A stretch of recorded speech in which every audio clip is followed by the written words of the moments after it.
Series 3, or Part 3, or just Pink Jacket if you like, is something that definitely feels like it was made in the 1980s.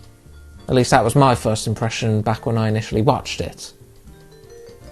Granted, that's because it was, but even not knowing that, there's a certain vibe that it gives.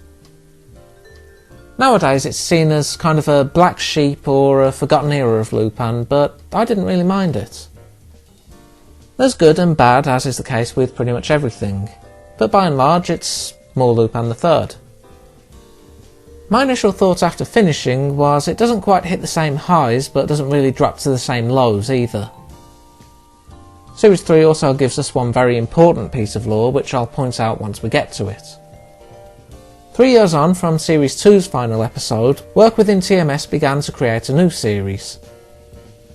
This was by and large headed by Yuzo Aoki, someone I've not talked about much up to now, but whose presence has been there since day one. Quite literally, in fact, as he's been around since the days of the pilot in various roles.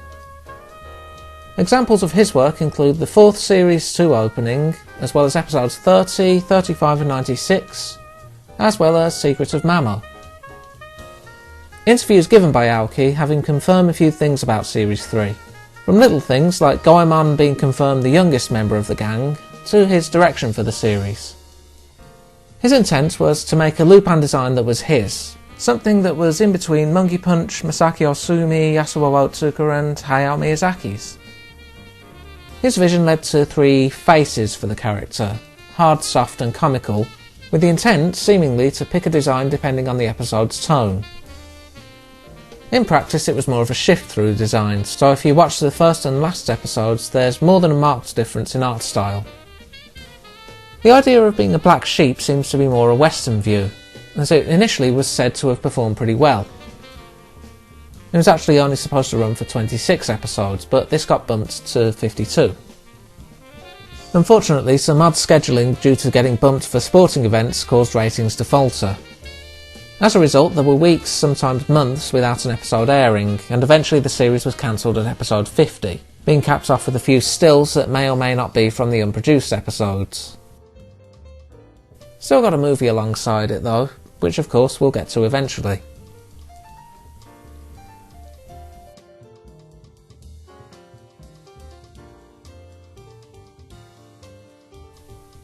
We see a fair few changes in this era, with the most obvious being in character design. As mentioned, Yuzo Aoki intended to make the designs his own, leading to his 3 faces of Lupin, for lack of a better term. He seems to draw a lot from Monkey Punch's designs in a few ways for each character, even down to some of the colour choices as seen in, for example, Jigen's outfit. The colours did take some getting used to for me, I'll admit, but it does help to make it stand out from everything else in the franchise. Another big change is in the soundtrack.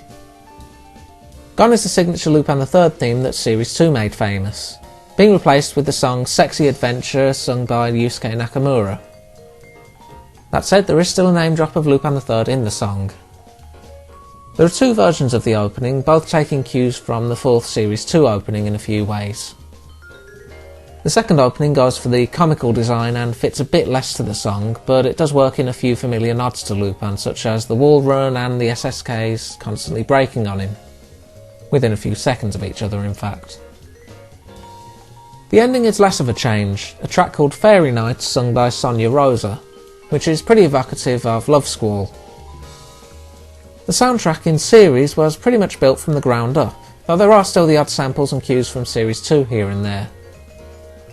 The focus is more on heists in Series 3, with a fair few crime bosses and small-time criminals as antagonists.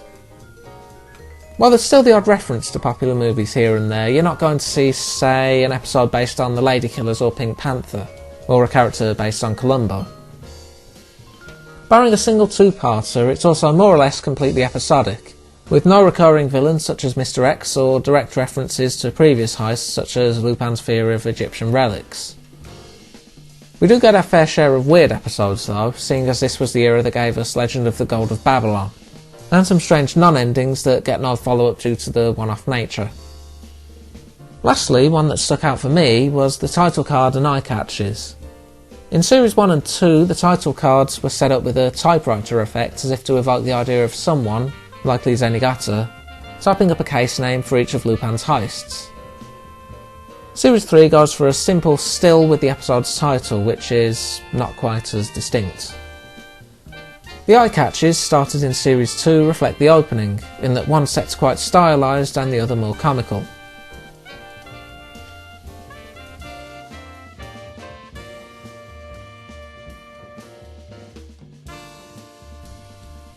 Of course, even with quite a few changes, we still got some familiar stuff with Series 3. The ending theme, as mentioned, certainly evokes Love Squall. Plus, while it may have been largely built from the ground up, the soundtrack is still Yuji Ono's handiwork.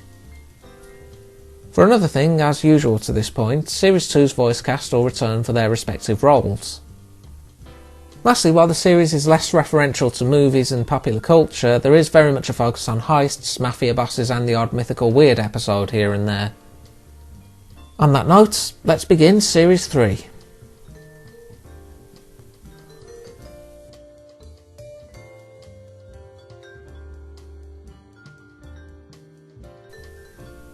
We open in San Francisco, Lupin receiving a call from Fujiko for help with something. On his deathbed, Al Capone revealed the location of a treasure, the secret to finding it hidden within 5 tiles. Fujiko's discovered 3 of them and wants Lupin's help with the other 2. She knows one of them is in the possession of the triad boss Chinkai, so they head out to Chinatown to find it. Where Lupin goes, Zenigata's not far behind. He chases Lupin and tries to trap him with a pile-up of police cars. Lupin bounces over, but a man with a rocket launcher sends him off kilter. Fujiko goes flying and gets caught in a net by Chinkai's men, and Lupin is cuffed by Zenigata. The attacker cuts him free and takes off with him under the threat of rocket launcher. Said attacker / rescuer, Starmo, interrogates Lupin on the tiles. Lupin's vague, so Starmo's more direct. Pulled back in at the last second, Lupin reveals he swiped Starmo's gun and got free of his cuffs while he was hung outside, leaving them on the passing truck. Starmo's not too worried as he's strapped a bomb to Lupin that'll trigger if he leaves. Lupin reveals the tile's purpose and Starmo then drives off the Golden Gate Bridge, but Jigen's on hand to airlift the car to safety. Starmo watches Lupin escape, then runs into the trucker Lupin left the cuffs and gun with, who's convinced that Starmo himself is a disguised Lupin. Starmo deals with him quickly as the gun's not loaded. Meanwhile, Fujiko's not faring well with Chinkai, having been strip searched to find the tiles. Starmo meets up with Chinkai, tiles in hand, offering to work together to find the treasure. Fujiko's dumped in a pit as Chinkai is savvy enough about her nature. Confusion arises when it's discovered that Chinkai and Starmo's tiles combined total 6, with 1 having an engraving. They grill Fujiko for info, deciding on electrifying the water in the pit when she scares the snake Chinkai intended to dump on her. By this point, Goemon has managed to fight his way to the hideout, coming to Fujiko's rescue. Having cut a makeshift tram line along the way, Lupin soon joins the rescue. As an added bonus, Chinkai and Starmo are sent into the pit. Lupin decides to head to Alcatraz for further clues. His logic being if there is anything relating to the remaining tiles, it might be at Al Capone's cell. Sure enough, he and the gang discover a tiled wall with 1 missing. Using Capone's prison ID as a guide, the gang determine the 4 tiles that hold the clues. Goemon senses someone coming, that being Chinkai and Starmo. With the tiles in hand, they make their escape. They'll trick Chinkai's men into thinking they've flamethrowed the gang. Lupin waves to them to come after him, but this turns out to be a decoy. Chinkai and Starmo end up in a pit, with Lupin leaving a sleep grenade as a parting gift. Starmo climbs up to take a shot, but Jigen fires back without a second thought, grazing Starmo's hair. The police arrive with Zenigata in tow, spotting Lupin in the distance. It turned out to be another decoy.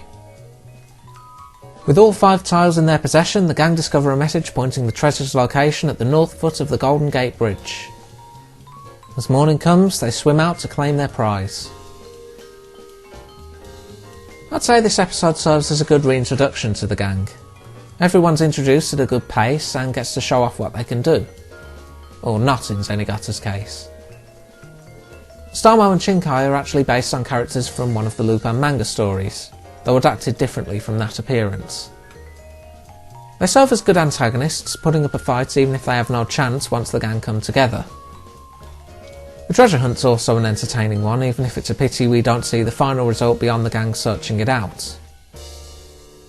Treasure was probably real though, seeing as this predates the Al Capone Vault special by about 2 years. Overall, a pretty strong start to the series.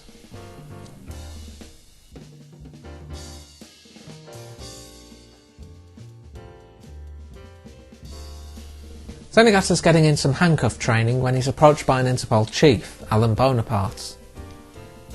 His plan to arrest Lupin has been approved, said plan involving drawing him out with a big pile of gold. Lupin is playing around with bubbles in the meanwhile.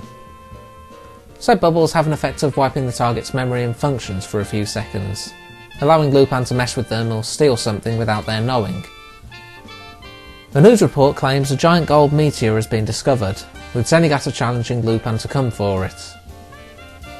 Zenigata cuffs himself to the gold as it's transported. Jigen is travelling in their direction, firing off some memory bubbles as he passes through a tunnel. Sure enough, they have the desired effect on the transport crew.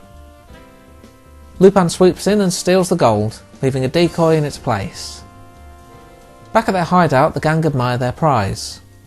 At least until Goemon cuts it open and discovers it's gold-plated. Suspecting the gold didn't even leave Interpol, Lupin decides to scope things out there. Feeling disgraced, Zenigata turns in his badge and is sent back to Japan. As he leaves, Alan starts laughing to himself, unaware that the gang are watching. Depressed, Zenigata wanders Paris aimlessly. He's pulled into an alley by a mugger that turns out to be Lupin. Lupin informs Zenigata that someone else took the gold, giving him a new sense of energy. As he renews his search, Jigen calls Lupin a weirdo for helping him and learning that he doesn't want things to be boring. Zenigata's vigour doesn't last as the trail's cold, at least until he spots Alan travelling with Fujiko. Following them, he confirms that they're in cahoots. Gathering a law enforcement team, he heads to the chief's home and accuses him directly, having overheard their conversation about the gold being in the pool. Unfortunately, there's nothing there when they drain it, no matter how much he digs. With no evidence, Zenigata prepares to return to Japan. Meanwhile, Lupin calls Fujiko and while he only gets an answering machine, he uses it to track her down to a boat. With Goemon's help, the boat is cut in half, revealing the gold inside. He then calls Zenigata to inform him of the news. Zenigata is once again energised and makes his arrest. Later, he's called upon to act as a courier for a queen and her newly purchased crown. This turns out to be Lupin and Fujiko in disguise, taking the crown as payment for helping him out. The first episode did a good job of reintroducing the gang, and this one does a good job of giving Zenigata a bit of spotlight. Fujiko's a bit of a flip-flapper here, as well as pretty easily forgiven by Lupin, but I suppose that's par for course by now. It is nice to see another instance that Lupin does have respect for Zenigata when it comes down to it. Plus, even if he doesn't get the evidence he needs to convict Alan without Lupin's help, it's always good seeing Zenigata showing off his policing skills.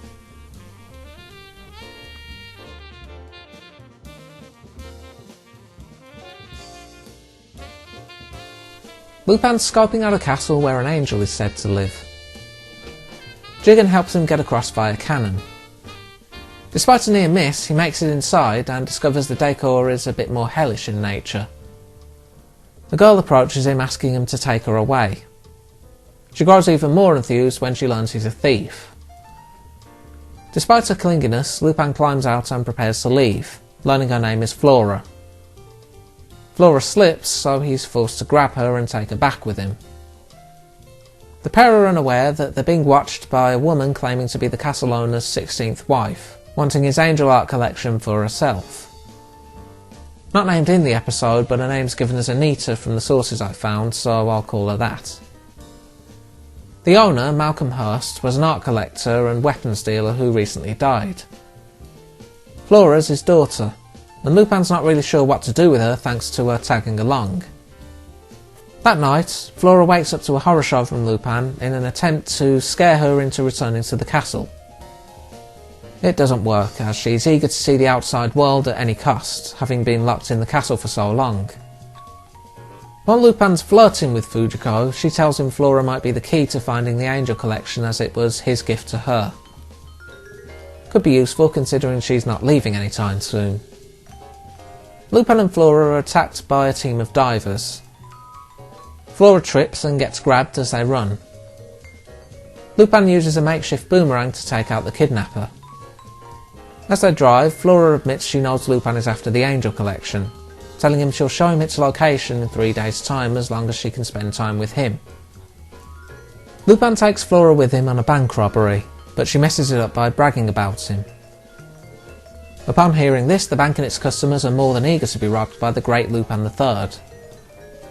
Even the local police want to get in on a photo opportunity. Zenigata's just plain confused, figuring there's some sort of secret he's not privy to. Lupin and Flora get attacked robbing a shop, but only because he forgot to give the owner an autograph. Flora suggests taking on a bigger job, seeing as there's only 1 day left now. Lupin takes her to a ship and tells her to wait for him on board. As Flora leaves, she tosses him her pendant, calling it her life. Lupin leaves, intending to abandon Flora and figuring the pendant is the key to the Angel Collection. He ends up dropping it and Goemon discovers a microfilm inside.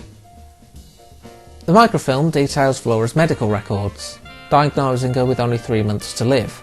3 months ago, meaning she dies tomorrow. The gang decide to head back, but get attacked by Anita's men.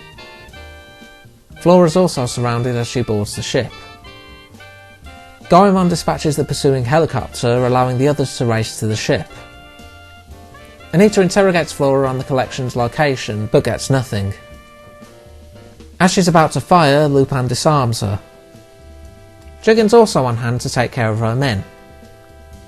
As Lupin and Flora run, they discover an armoury containing leaky oil barrels. Lupin shoots it, intending to send the ship up in flames. Flora trips again, her health in its last gasp. She admits the main thing she fears about death is that heaven will be too boring, having enjoyed her time with Lupin. Anita arrives and fires at Lupin, but Flora takes the bullet. Anita's then caught in an explosion and the gang escape. The pendant is also tied to Flora's pulse, and now that she's died, a heater activates and the hellish imagery melts away, revealing the Angel Collection behind it. Lupin decides to leave the collection with Flora as she's laid to rest in the castle, tossing away the pendant as he drives. Lupin's little show to scare Flora away was a bit skeevy, I'll admit, but at the end of the day he was trying to deter her even if he failed. Flora herself is an okay character despite the worry she could be another Alice. I suppose I could use any tag-along kid for comparison, but being the first to come to mind for Lupin, she's pretty much the best example. Feels like Zenigata and Fujiko were only there so they could get some obligatory lines for the episode or something though. The townspeople's eagerness to be robbed by Lupin was a highlight at least. While other examples certainly exist before and after, it's nice to see a female antagonist go up against the gang too, even if she only really makes her presence known right at the end and gets disposed of pretty quickly. Tragically ending episode due to Flora's eventual fate, but certainly not a bad one.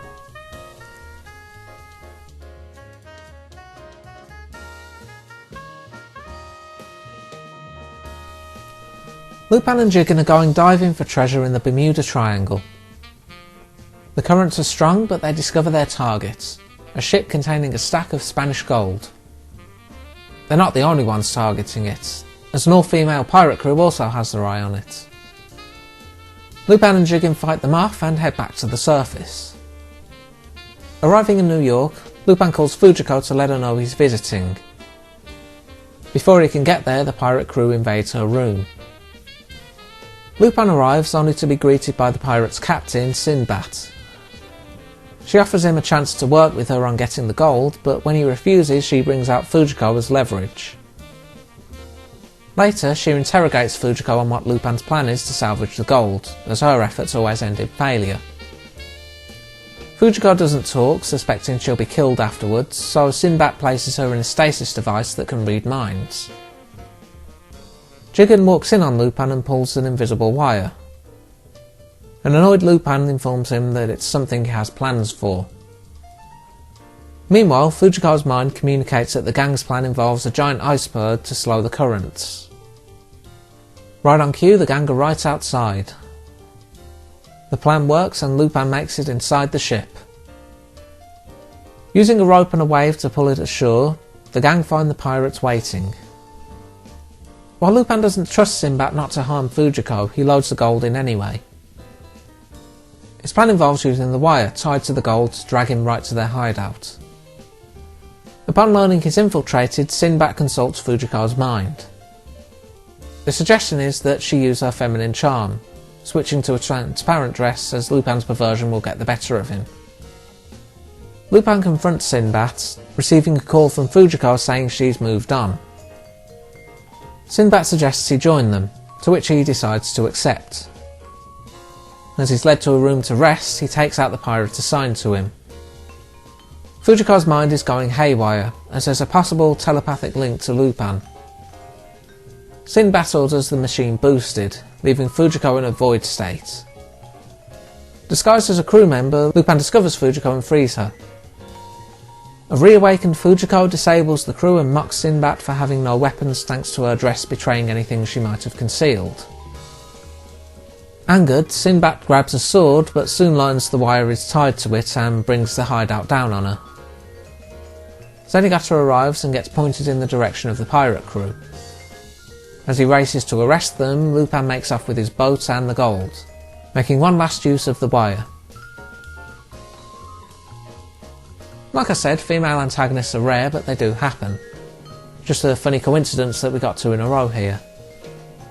I can see Lupin and Fujiko's bond taking on a psychic link on some level too, given he never gives up on her and all.